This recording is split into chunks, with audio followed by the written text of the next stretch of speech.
এক ভাই প্রশ্ন করেছেন, পীর ধরা কি পবিত্র কোরআনে আছে? যদি থেকে থাকে তাহলে কোন সূরার কত নাম্বার আয়াত, কত নাম্বার পৃষ্ঠা? জি, কোরআনে আছে, তবে পীর শব্দটা নাই। পীর ফার্সি শব্দ, কোরআন আরবি। পীর শব্দ কোরআনে থাকার প্রশ্নই আসে না। নামাজ নামেও কোনো শব্দ কোরআনে নাই, রোজা নামেও নাই, ফেরেশতা নামে নাই। নামাজ আছে সালাত নামে, রোজা আছে সম নামে, ফেরেশতা আছে মালায়েকা নামে, পীর আছে সাদেকিন নামে। কি নামে? সাদেকিন। 2 সূরা কাহাফ খুলে দেখুন, 15 পারা। সেখানে আল্লাহ পাক মুসা নবীকে পাঠাইলেন হযরত খিদিরের কাছে। তো মুসা নবী ওয়াজ করতেছে, তো বনি ইসরাইলের এক লোক তাকে বললেন, হাল তা'লামু আহাদান আ'লামা মিনকা। এটা বুখারীর হাদিস। মুসা, আল্লাহর জমিনে তোমার চেয়ে বড় আলেম এখন কেউ আছে? মুসা নবী বলে দিলেন, না, আমার চেয়ে বড় আলেম কেউ নাই। কথাটায় আল্লাহ নারাজ হয়ে গেলেন। আল্লাহ তৎক্ষণাৎ মুসাকে ডাক দিয়ে বললেন, মুসা, তোমার চেয়ে বড় আলেম নাই, তোমারে কে বললো? শোনো শোনো, বাল আব্দুনা খাদির, এই জমিনে আমার একজন বান্দা আছে, তার নাম খাদির, যাকে আপনারা বলেন খিদির। ওই খাদির তোমার চেয়েও বেশি এলেম রাখে। আল্লাহ পাক মুসাকে বললেন, যাও, যে এলেমটা তোমার কাছে নাই ওটা খাদির থেকে শিখো। আপনাদের কাছে আমার প্রশ্ন, যে মুসা নবী 40 দিন আল্লাহর সাথে কথা বললেন, তাওরাতের মতো একটা কিতাব পাইলেন, তারপর এমন কি এলেম তার বাকি ছিল যা শিখতে নবী হইয়া তাকে যাইতে হইল অলির কাছে? হযরত খাদির নবী ছিল না অলি ছিল, ইখতিলাফ আছে। আকসারের মতে অলি ছিল, ওয়ালি কি ছিল? এত বড় নবী গেলেন কার কাছে? কোন এলেম শিখতে? ওই এলেমটার নাম এলমে মারেফত। এই মারেফত শিখতে যার কাছে যান তাকেই বলা হয় শায়েখ, ওস্তাদ, ফার্সিতে বলে পীর। তো পীর ধরা পাইছেন? কথা বলে না। তবে সাধু সাবধান, ভণ্ড পীরের কাছে যাইবেন না। কেন হতে হবে বায়াত? বায়াত না হলে কি হবে এইটা বলি, এইটা একটু বলি। বলবো কি? বায়াতের বিধানটা কোরআন শরীফ থেকে নেন। এই ভাইরা, আপনারা দিয়ে আমার থেকে জানবেন। সূরাতুল ফাতাহ আয়াত নম্বর 10 আল্লাহ তাআলা বলেন, ইন্নাল্লাযীনা ইউবাইউনাকা ইন্নামা ইউবাইউনাল্লাহ ইয়াদুল্লাহি ফাওকা আইদিহিম। বাংলা অর্থ হলো, নিশ্চয়ই যারা আপনার কাছে বায়াত হচ্ছে এবং হবে, তারা সবাই যেন আমি আল্লাহর কাছে বায়াত হইল। এখানে 2টা কায়দা। একটা হলো ইউবাইউনাকা, এটা মুজারে, বর্তমান কাল, ভবিষ্যৎ কাল। যারা বর্তমানে নবীর বায়াত, ভবিষ্যতে বায়াত হবে নবীজির, তারা সবাই আল্লাহর বায়াত। আরেকটা কায়দা হলো, জুমলার শুরুতে যদি ইন্নাল্লাযীনা থাকে, বাক্যের শুরুতে ইন্নাল্লাযীনা থাকলে এটা ইস্তেমরারের দাওয়াম হয়ে যায়, সর্বকাল হয়ে যায়। এজন্য যারা অতীতে, বর্তমানে, ভবিষ্যতে, সর্বকালে রাসূল আকরাম সাল্লাল্লাহু আলাইহি ওয়াসাল্লামের কাছে বায়াত হয়েছিল, হয় ওই সময় হয়েছে এবং কিয়ামত পর্যন্ত হবে, তারা সবাই আল্লাহর কাছে বায়াত। এই পয়েন্টটা কেন আনলাম? এই পয়েন্টে বোঝা যায় কিয়ামত পর্যন্ত নবীজির কাছে বায়াত হওয়ার সুযোগ আছে। আপনারা কি আল্লাহর নবীর কাছে বায়াত হতে চান? সবাই বলেন চান। বায়াতে রাসূল হাসিলের রাস্তা কি? শাহ ওলিউল্লাহ মুহাদ্দিস দেহলভী রাহমাতুল্লাহ আলাইহি তিনি কাউলুল জমিল কিতাবে লিখছে, বাইআতু রাসূলুল্লাহি সাল্লাল্লাহু আলাইহি ওয়াসাল্লাম বিওয়াসিতাতে খুলাফাই। নবীর খলিফা যারা পর্যায়ক্রমে, তিনাদের মাধ্যমেই রাসূলের বায়াত হাসিল করতে হবে। সুবহানাল্লাহ। এজন্য সারসিনা হন, ফুরফুরা হন, সোনাকান্দা হন, সতরা শরীফ হন, বিশ্বজাকির মঞ্জিল এনায়েতপুর হন, যে কোনো হক সিলসিলায় কোন কামেল পীরের কাছে বায়াত হয়েছেন, তৈয়ব শাহ হুজুর হক, যে কোনো হক্কানি পীর যিনি খেলাফত প্রাপ্ত, ওনার কাছে বায়াত হইলেন, হাকিকতে এই বায়াত আল্লাহ রাসূলের বায়াত। পীর ধরা জরুরি কেন? কেন পীর ধরতে হবে? আমার কাছে অসংখ্য ফোন এসেছে যে কোরআনের আয়াত দিয়ে আমি প্রমাণ করে একটা ভিডিও বানাতে, যে পীর যে ধরতে হবে, বায়াত যে নিতে হবে, এটা কোরআনের কোন কোন জায়গায় রয়েছে এটা জানার জন্য আমি প্রায় 14টি দলিল, কোরআন থেকে 14টি দলিল দিয়ে আমি আজকে প্রমাণ করব যে বায়াতের কথা কোরআনে রয়েছে, যে একজন হক্কানি পীর মুর্শিদের অনুসরণ করতে হবে, তার সঙ্গ নিতে হবে। এই সম্পর্কে কোরআন থেকে আমি 14টি দলিল এবং হাদিস থেকে অসংখ্য দলিল নিয়ে আমি উপস্থিত হয়েছি। আজকে আমি একে একে সবগুলো কোরআনের আয়াত দিয়ে যে বায়াত হওয়া যে জরুরি, আমি এটা প্রমাণ করছি। 1 নম্বর, সূরা কাহফ আয়াত নম্বর 17, আল্লাহ বলেন, মাই ইহদি আল্লাহু ফাহুয়াল মাহদি অমাই ইদুলিল ফালান তাজিদ লাহু ওয়ালিয়া মুরশিদা। এখানে সূরা কাহফ আয়াত নম্বর 17 আল্লাহ বলেন, আল্লাহ যাকে হেদায়েত দেন তিনি হেদায়েত পান, আর যাকে তিনি গুমরা করেন, হে নবী আপনি তার জন্য কোনো ওলি বা মুর্শিদ পাবেন না। এখানে গভীর খেয়াল করে কথা শুনবেন। আল্লাহ যাকে হেদায়েত দেন সেই হেদায়েত পান, আর যাকে তিনি গুমরা করেন, হে নবী আল্লাহ বলতেছেন, আল্লাহ যাকে গুমরা করেন হে নবী আপনি তার জন্য কোনো মুর্শিদ পাবেন না। মুর্শিদ মানে কি? পথ প্রদর্শক। আল্লাহ যারা গুমরা করেন, এই গুমরা ব্যক্তির জন্য কোনো মুর্শিদ নাই। তাহলে এই আয়াতে কারিমা থেকে প্রমাণিত হলো আল্লাহ যাকে গুমরা করেন তার জন্য কোনো মুর্শিদ নাই। মুর্শিদ শব্দ হলো কি? পথ প্রদর্শক, পথ নির্দেশক, পথ দেখানিওয়ালা। এখানে আল্লাহ মুর্শিদ, নবীজিও মুর্শিদ, আবার উস্তাজগণ যারা রাস্তা দেখান, যারা শরীয়ত এবং মারিফতের আলেম উলামা ইকরাম, তারাও মুর্শিদ। মুর্শিদ শব্দ হলো পথ প্রদর্শক। আল্লাহ পথ দেখান, আবার আল্লাহ রাসূলকে হুকুম দিয়েছেন, রাসূলও কোটি কোটি কাফের বেঈমানকে মুসলমান বানিয়ে আল্লাহর পথ দেখিয়েছেন, আল্লাহর রাস্তা দেখিয়ে গেছেন। এভাবে যুগে যুগে নবী রাসূলগণ, ওলি আল্লাহগণ দুনিয়াতে পাঠিয়েছেন সঠিক পথ দেখানোর জন্য। তাহলে ওলি আল্লাহগণও পথ প্রদর্শক, নবীগণ পথ প্রদর্শক, তাহলে উলামা ইকরামও পথ প্রদর্শক। উলামা ইকরাম খারাপ পথ থেকে মানুষকে ভালো পথ দেখায়, অসভ্য লোকটারে সভ্য বানায়। তাহলে আল্লাহর পথ কোনটা, রাসূলের পথ কোনটা, এই পথটা দেখানিওয়ালা হক্কানি উলামা ইকরাম। নবীগণও এই পথ প্রদর্শক ছিলেন, পথ দেখিয়েছেন। তাহলে মুর্শিদের বাংলা হলো পথ প্রদর্শক। আল্লাহ হলো কুল কায়নাতের পথ প্রদর্শক, সকল পথ প্রদর্শকদের মালিক। আর আমার নবীও পথ প্রদর্শক ছিলেন, সাহাবাই কেরাম পথ প্রদর্শক ছিলেন, এবং আউলিয়া কেরামও অসংখ্য লোককে পথ দেখিয়ে গেছেন আল্লাহর পথ, তারও পথ প্রদর্শক ছিলেন। এবং এখন বেলায়েতের যুগে যারা হাদি, যারা জামানার ইমাম, যারা তরিকতের ইমাম, হক্কানি পীর মুর্শিদগণ, উলামা ইকরাম, তারাও পথ প্রদর্শক। এখন এর ওলিয়া মুর্শিদা, এখানে ওলিয়া মুর্শিদা দ্বারা কি বোঝানো হয়েছে এর ব্যাপারে তাফসির রুহুল মানি। শুধু কোরআনের অনুবাদ দেখে আপনি বুঝবেন না বাবা।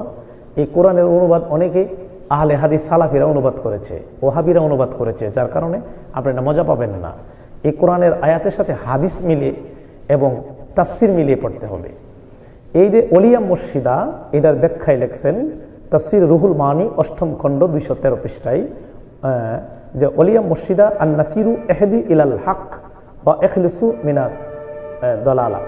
এখানে যে ওলিয়া মুর্শিদারা এমন এক সাহায্যকারী ব্যক্তিকে বোঝানো হয়েছে, ওলিয়া মুর্শিদা দ্বারা এমন একজন সাহায্যকারী ব্যক্তিকে বোঝানো হয়েছে যিনি সত্যের পথ দেখান এবং গুমরা থেকে বিরত রাখেন। তাহলে ওলিয়া মুর্শিদারা তাকে বোঝানো হয়েছে যে সত্যের পথ দেখান এবং গুমরা থেকে যিনি বিরত রাখেন। এই এমন একজন সাহায্যকারী ব্যক্তির কথাই বলা হয়েছে। এটাই হলো ওলিয়া মুর্শিদা, যিনি সত্যের পথ দেখান এবং গুমরা থেকে বিরত রাখেন। তাফসির রুহুল মানি 8ম খণ্ড 213 পৃষ্ঠা। 2 নম্বর কোরআনের আয়াত আসুন, ইয়া আইয়ুহাল্লাযীনা আমানু আতিউল্লাহ ওয়া আতিউর রাসূল ওয়া উলিল আমরি মিনকুম।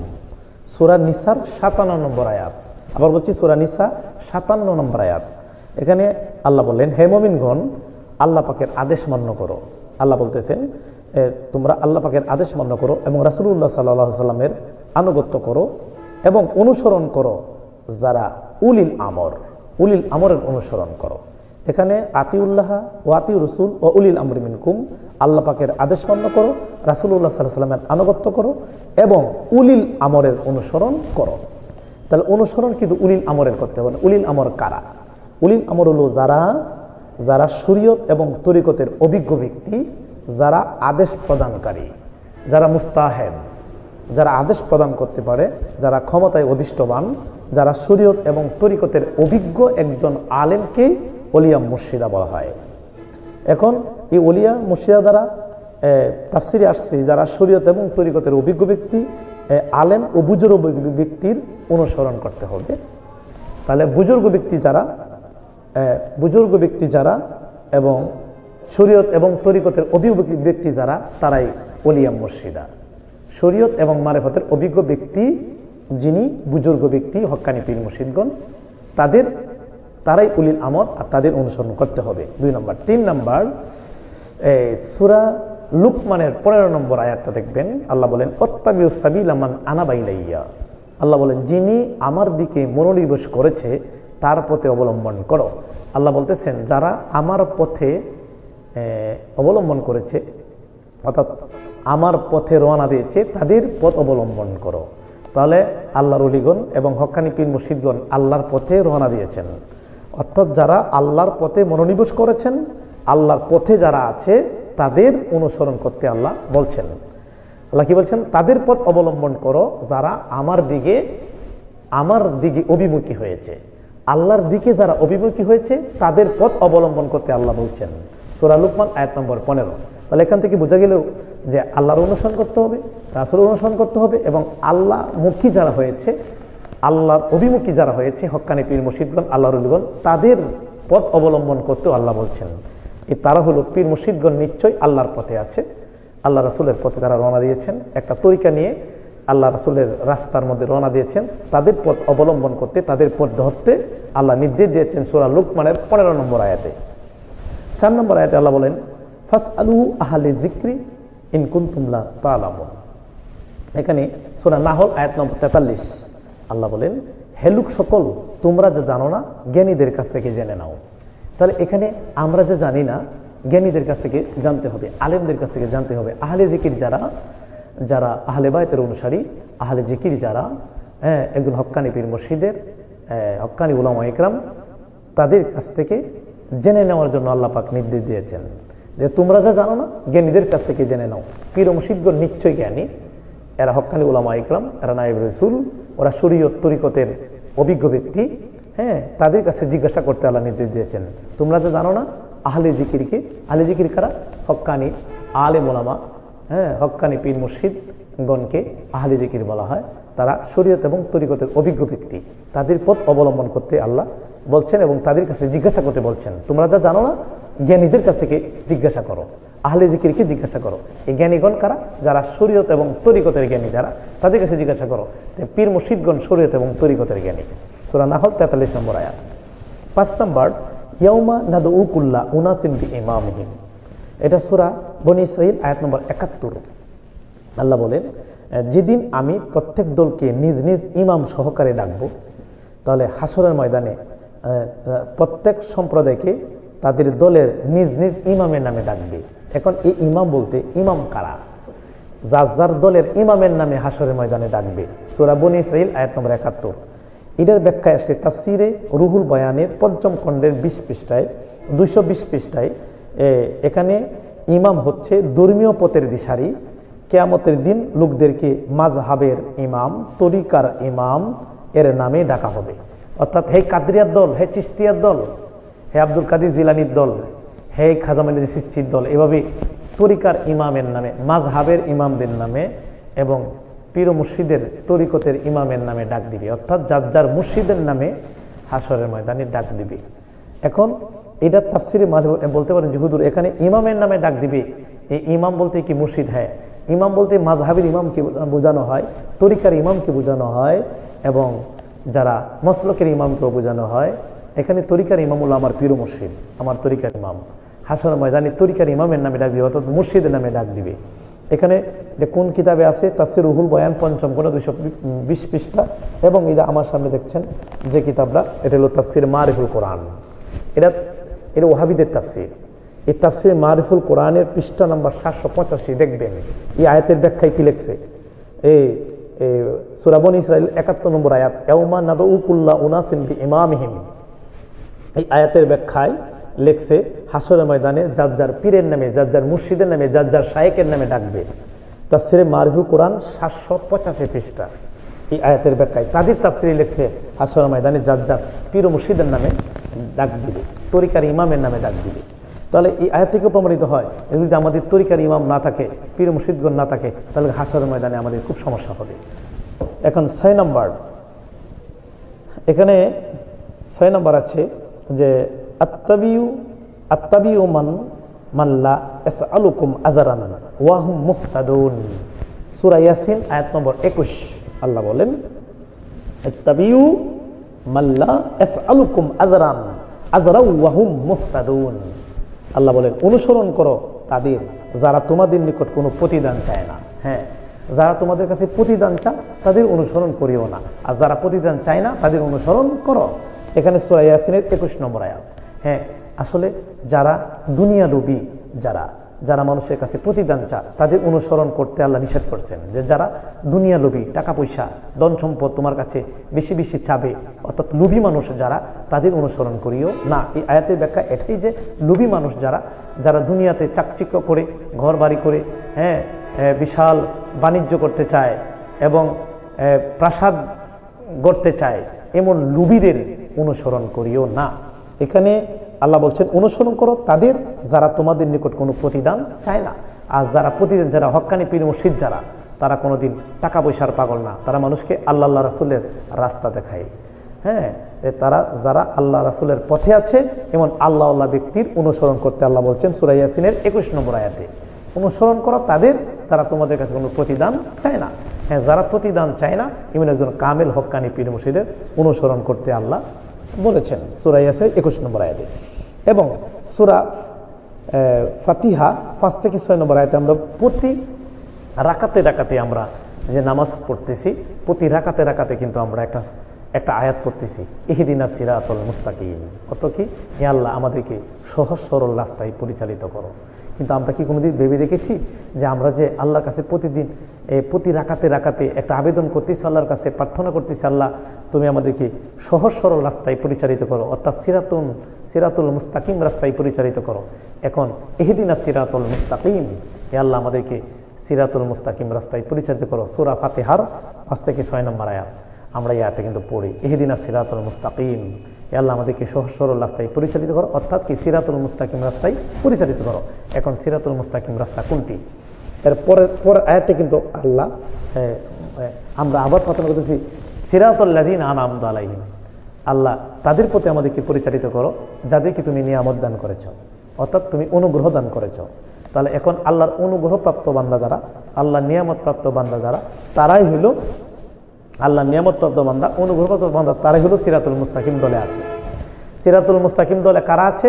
যারা আল্লাহ নিয়ামত প্রাপ্ত বান্দা, যারা আনআমাত দল যারা আল্লাহ নিয়ামত প্রাপ্ত বান্দা যারা, তারাই হলো সিরাতুল মুস্তাকিম। এই জন্য আমরা প্রতি রাকাতে আমরা আনআমতার দলে থাকার জন্য আবেদন করতেছি, আল্লাহ আনআমতা আলাইহিম, যাদেরকে তুমি নিয়ামত দান করেছ, যাদেরকে তুমি অনুগ্রহ করেছ, তাদের প্রতি আমাকে পরিচালিত করো। এখন প্রশ্ন হলো যে আনআমতার দল কারা, সিরাতুল মুস্তাকিম দল কারা, আল্লাহ নিয়ামত প্রাপ্ত বান্দা কারা? এর ব্যাখ্যাতে আসছে সূরা নিসার 69 নম্বর আয়াতে। সূরা নিসার 69 নম্বর আয়াতে আনআমাল্লাহু আলাইহিম মিনান নাবিয়িনা ওয়াস সিদ্দিকিনা ওয়াশ শুহাদাই ওয়াস সালিহিন। আনআমাল্লাহু আলাইহিম মিনান নাবিয়িনা ওয়াস সিদ্দিকিনা ওয়াশ শুহাদাই ওয়াস সালিহিন। আল্লাহ 4 শ্রেণীর মানুষকে নিয়ামত দান করেন, নবীগণকে, সিদ্দিকগণকে, শহীদগণকে এবং ওলিগণকে। যারা সত্যবাদী ওলি যারা, তাদেরকে আল্লাহ নিয়ামত দান করেন। তারা 4 শ্রেণীর লোক, 4 জনকে আল্লাহ নিয়ামত দান করেন। 4 জন ব্যক্তি আল্লাহ নিয়ামত প্রাপ্ত বান্দা সিরাতুল মুস্তাকিম। কারা? নবীগণ, সিদ্দিকগণ, শহীদগণ এবং ওলিগণ। আল্লাহর বন্ধু কারা? ওয়া ইন্না মিন ইবাদিল্লাহি মান লাউ আকসাম আলাল্লাহি লাবাররা। আমার রাসূল সাল্লাল্লাহু আলাইহি ওয়াসাল্লাম বলেন, সহিহ বুখারীর হাদিস, যে আল্লাহর কিছু বান্দা এমন আছে, আল্লাহকে যাই বলেন আল্লাহ তাই শুনেন। কারণ নবীর সাথে কানেকশন। কানেকশন কার সাথে? নবী আল্লাহকে যাই বলেন আল্লাহ তাই কবুল করেন। আর নবীর সাথে যার কানেকশন, অলিরা যাই বলেন কি তাই। পবিত্র কোরআনে আছে, আল্লাহ বলছেন ইন্নাল্লাযীনা ইউবাইউনাকা ইন্নামা ইউবাইউনাল্লাহ। হে নবী, যারা বদরে হযরত উসমান রাদিয়াল্লাহু তাআলা আনহু হত্যার খবর শুনে আপনার হাতে যারা বায়াত দিলেন গাছের নিচে বসে, তাহাতা শাজারা, আল্লাহ বলছেন নবী আপনার হাতে বায়াত ওরা নেয় নাই, ওরা স্বয়ং আল্লাহর হাতে বায়াত নিয়েছে। ইন্নাল্লাযীনা ইউবাইউনাকা ইন্নামা ইউবাইউনাল্লাহ। তাহলে বায়াত আছে কিনা? বায়াত আছে কিনা? অতএব আল্লাহর ওলিদের কাছে বায়াত হলে তরিকা মশক করা সহজ হয়। একজন শিক্ষকের অধীনে থাকলে লেখাপড়ার সিলেবাসটা সহজ হয়। কি বলেন, ঠিক কিনা? আপনার পীর নাই, কিছু নাই। মান ইয়াহদিল্লাহু ফাহুয়াল মুহতাদ ওয়া মান ইউযলিল ফালান তাজিদ লাহু ওয়ালিয়াম মুরশিদা। যদি আপনি পথভ্রষ্ট হন তাহলে আপনার ওলি দরকার নাই, কতক্ষণ না। আর যদি হক পথে থাকতে চান তাহলে কি লাগবে? ওলি লাগবে। মারিফত নিয়ে আলোচনা করেছি, তো মারিফত লাভ করার জন্য কি পীর ধরা বাধ্যতামূলক কিনা? দেখুন, দু রকম বিষয় পাওয়া যায়। একটা হচ্ছে পীরতন্ত্রের মধ্য দিয়ে অনেকের ঈমান আমল হরণ করে ফেলা হচ্ছে এবং অনেক ক্ষেত্রে শিরক বিদআত ঢুকিয়ে দেওয়া হচ্ছে। আবার কোনো আরেকটা বিষয় হচ্ছে হকপন্থী পীর মাশায়েখরা কিন্তু বাংলার জমিনে আছে। ঠিক আছে, দুটো বিষয়। একটা হচ্ছে এই শব্দটাকে বা এই পদ্ধতিটাকে কাজে লাগিয়ে কিছু মানুষ দুনিয়া কামাই করছে, মানুষকে শিরক শেখাচ্ছে, বেদাত শেখাচ্ছে, এরকম হচ্ছে। আর কোনো কোনো ক্ষেত্রে এই কাজগুলোর কারণে হকপন্থী পীর সাহেব যারা আছেন, মাশায়েখ যারা আছেন, তারা বিতর্কিত হচ্ছে। কিন্তু অবশ্যই আল্লাহর জমিনে হকপন্থী পীর মাশায়েখরা আছে, এটা আপনাকে খুঁজে বের করতে হবে। এবং আমি রিকোয়েস্ট করবো তাদের সান্নিধ্যে যাওয়ার জন্য, কারণ মানুষকে দেখে শিখতে হয় অনেক কিছু। সান্নিধ্যে গেলে আপনার তাজকিয়া আসবে, আপনাকে তারা কাজ দিবে, একটা সিলেবাস ভিত্তিক পড়াশোনা করাবে, হ্যাঁ, আপনাকে আপনার পাপ থেকে বের হয়ে আসার তরিকা পদ্ধতি বলে দিবে, আপনাকে টিপস দিবে, আপনাকে নসিহত করবে, আপনি একটা গাইডেন্সের মতো থাকবেন। এটা আপনার জন্য ভালো হবে ইনশাআল্লাহ। নাই পীর শব্দ কোরআন এই শব্দ বলছে, পীর শব্দটি কোরআন হাদিসের কোনো জায়গায় পীর শব্দ নাই। কথা বোঝেননি? এখন ফার্সি শব্দ কি জন্য কোরআন আর হাদিসের মধ্যে থাকবে? কথা বলেন না কেন? আমার কথা হলো যে তুমি পীর শব্দ কোরআন হাদিসের মধ্যে খুঁজতেছো, এত তাড়াতাড়ি পীর শব্দ খুঁজতেছে কেন? রমজান মাস তো চলে আসলো না? এই যে রমজান আসছে সামনে, খুব ভালো করে মনে রাখবেন, রমজানে আমরা রাত্রির বেলা কিসের নামাজ পড়ি? ঈশান নামাজের পরে। কথা বলতে হবে। এই তারাবির নামাজ কোরআন হাদিসের কোনো জায়গায় আছে কিনা? তারাবি শব্দটা আগে তাই কর, পীর পরে খুঁজেন না। কথা বুঝছেন না? কোরআন এবং হাদিসের মধ্যে এই শব্দ না থাকলে পারে মানা যাবে কি যাবে না, সেটাই যদি অবস্থা হয় তাহলে পারে কোরআন এবং হাদিসের মধ্যে কোনো জায়গায় কোথাও আমরা পাইনি। হাদিসের শিরোনামের মধ্যে থাকতে পারে, রসুলের সাল্লাল্লাহু আলাইহি ওয়াসাল্লামের হাদিসের মধ্যে নাই। কথা ঠিক আছে কিনা বলেন? সম্মানিত উপস্থিতি, সম্মানিত হাজিরিন, এখন কথা হলো আমি পীর শব্দ নাই, কিন্তু পীর বলতে যে জিনিসটা বুঝায় সেটা আছে কিনা আগে সেটা দেখার বিষয়। ঠিক আছে কিনা বলেন? যেরকম নামাজ শব্দ কোরআনের মধ্যে নাই, হাদিসের মধ্যে নাই, নামাজ আছে নাকি?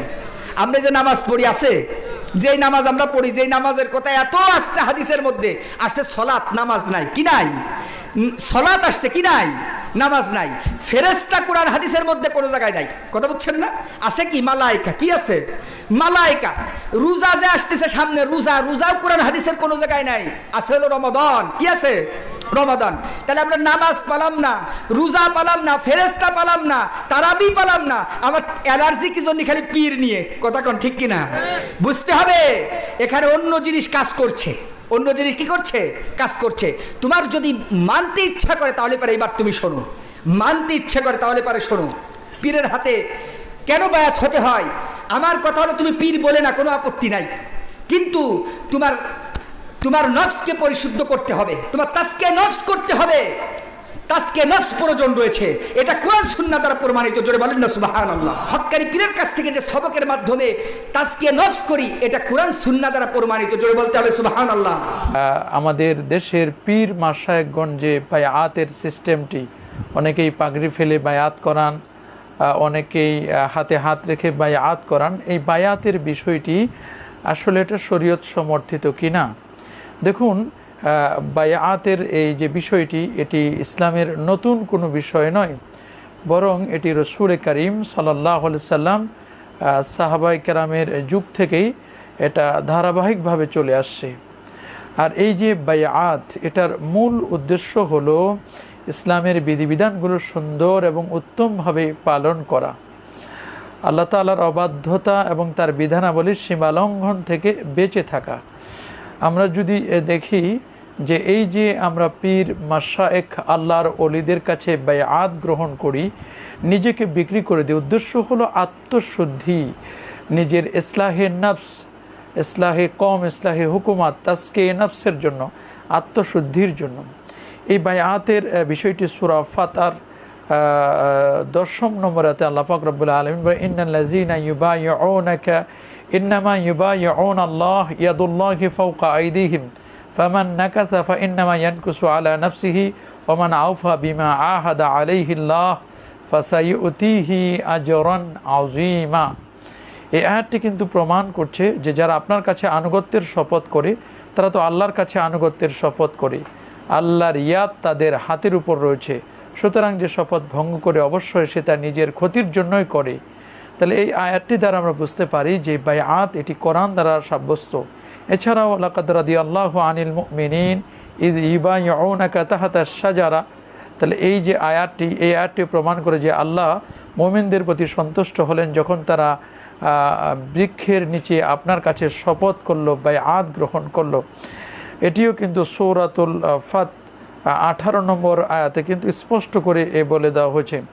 এছাড়াও নারীরা পর্যন্ত নবীজির কাছে বায়াত গ্রহণ করত। ইয়া আইয়ুহান নাবিয়্যু ইয জাআকাল মুমিনাতু ইউবাইউনাকা আলা আন লা ইউশরিকনা বিল্লাহি শাইয়্যা ওয়া লা ইয়াসরিকনা ওয়া লা ইয়াজনিনা ওয়া লা ইয়াকতুলনা আওলাদাহুন্না।